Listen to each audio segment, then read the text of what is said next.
Hello everyone, welcome back again to my channel. Before watching this video, don't forget to like, comment, and subscribe. Now let's start this video. Maritime law enforcement and compliance in Indonesia, problems and recommendation, part 3. Lack of trained personnel. Limited funds for most government enforcement agencies have also resulted in the lack of training for personnel.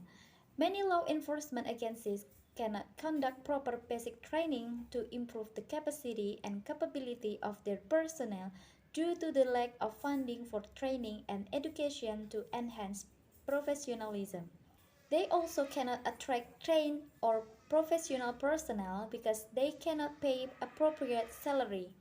The lack of equality and quantity of trained personnel in law enforcement is very critical. For example, the Coral Reef Rehabilitation and Management Project or COREMAP and the district government of Selayar face a serious problem over personnel recruitment to operate the MCS program in that area. Several trained personnel were required to be vessel operators, radio operators, maintenance technician, and civil prosecution officer. However, not one of the officers of the Fisheries Office of Selayar District had formal qualification as a civil investigation officer or to operate vessel and radio communications. This situation forced COREMAP and the Selayar District government to recruit personnel from the Provincial Fisheries Office of South Sulawesi for several key positions. Lack of integrated laws and regulation. Indonesia is reputed to be a country that has good laws, but unfortunately they are not implemented effectively. On the surface, most of the laws look good, but in reality they are often useless, cannot be enforced, and make a mockery of the coastal and fisheries authorities, the lawyers and lawmakers. Many loopholes in the laws allow people to commit violation without being prosecuted. For example, the use of poisons or explosive or other illegal gear for fishing is prohibited by the law. According to the fisheries law, an official can arrest an offender only when found illegally fishing on site. Hence, fishermen committing offenses who see an approaching patrol boat simply drop their illegal gear or trawls net under the water and wait until the patrol boat leaves the area. When the officer fails to find illegal fishing apparatus, fishermen continue their illegal activities. According to the law, illegal fisher must be caught in the act to be guilty of an offense. With the use of poisons, this would require an authorized officer to be in water with a camera next to an illegal fisherman as a poison to fish for the prosecution to be successful. Possession of fish caught by destructive methods or possession of destructive or deleterious substance on board a vessel is not addressed under current legislation. The evidentiary proof required to convict illegal offenders make it difficult to secure convictions for violation of fisheries and other marine resources law.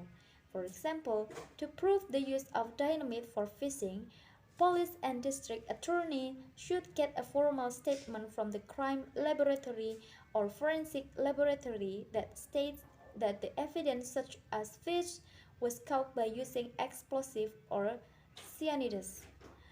Then one needs to prove that the fish was actually caught by this fisher and not transferred from another vessel or friend.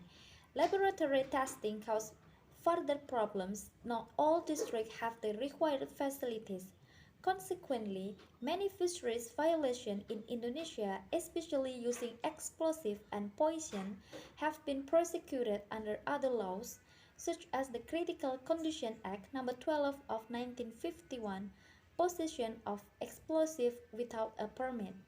There are big variations in these penalties under the Fishery Act and under the Criminal Code. For example, under the Fisheries Act, the penalty for using explosive is 6 years in prison and a penalty of up to 1.2 billion rupiah or 133 US dollar. For a similar violation under the criminal code, the penalty is 10 days in jail or or a fine of up to 750 rupees or 10 US dollar. Because it is easier to secure conviction under the criminal code, prosecutors prefer to prosecute offenders under the criminal code instead of the Fisheries Act. Lack, co- Lack of coordination. Coordination among the various agencies responsible for enforcement in Indonesia is seriously lacking. In the theory, Bakor Kamla was established as the mechanism to improve coordination among the various enforcement agencies. In practice, however, it has not been easy. As stated by the Hawan Susilo Bambang Yudhoyono, the Minister of Coordinating Ministers of Politics and Defense, Menko Polkam, Bakor Kamla has not yet fully performed its function as it was expected. This institution cannot properly respond to transitional crimes that have increased significantly. Ineffective surveillance and enforcement programs have caused a loss for Indonesia of about 9 quillion rupees or 10 billion US dollar annually. Effective coordination among enforcement authorities is further undermined by a lack of clear delineation of duties and responsibilities, leading to overlap and duplication of effort. The recent problem of oil spills in the Seribu Island demonstrates this lack of coordination. Although 5 oil spills have occurred in the Seribu Island since 2003, there has been no effective response from has been no effective response action from government. During the most recent spill, several government enforcement agencies, including the MOMAF, the State Ministry of Environment, and the Marine National Park of Seribu Island, as the representative of the MOF, sent their officer to investigate the problem. However, there was no coordination among agencies and the activities were totally fragmented with each agency working alone. They each, they each carried out separate investigations based on their specific sectoral mandates. To date, not only oil company that operated in Seribu Island has been prosecuted, lack of environmental awareness, the effectiveness of law enforcement program The effectiveness of law enforcement program is usually determined by community compliance with the regulation and policies. This can be achieved usually through public awareness activities or campaigns emphasizing the importance of marine resources and ecosystem for humankind. This program should be conducted continuously before, during, and after the enforcement program and should incorporate the need for rules and regulation, with example of those developed and implemented by other communities. Although the need for sustainable development programs might be understood by most local politicians and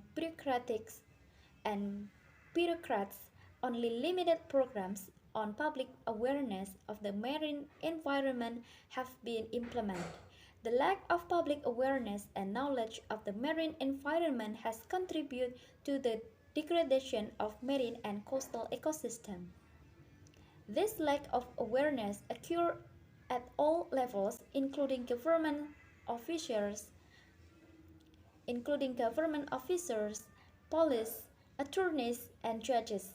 It is often a reason for a lack of commitment in supporting and implementing responsible and sustainable fisheries management practices. Many judges do not have the capacity to understand or handle environmental cases from a scientific point of view. This has caused many violations to go unpunished. This has caused many violations to go unpunished. For example, many cases of forest fires in Riau have not been punished due to the lack of knowledge and understanding of the district attorney and judge about the process and negative impact of such activities on the environment. Okay everyone, that's all this article today. Thank you so much for watching this video. Until the next one, bye bye.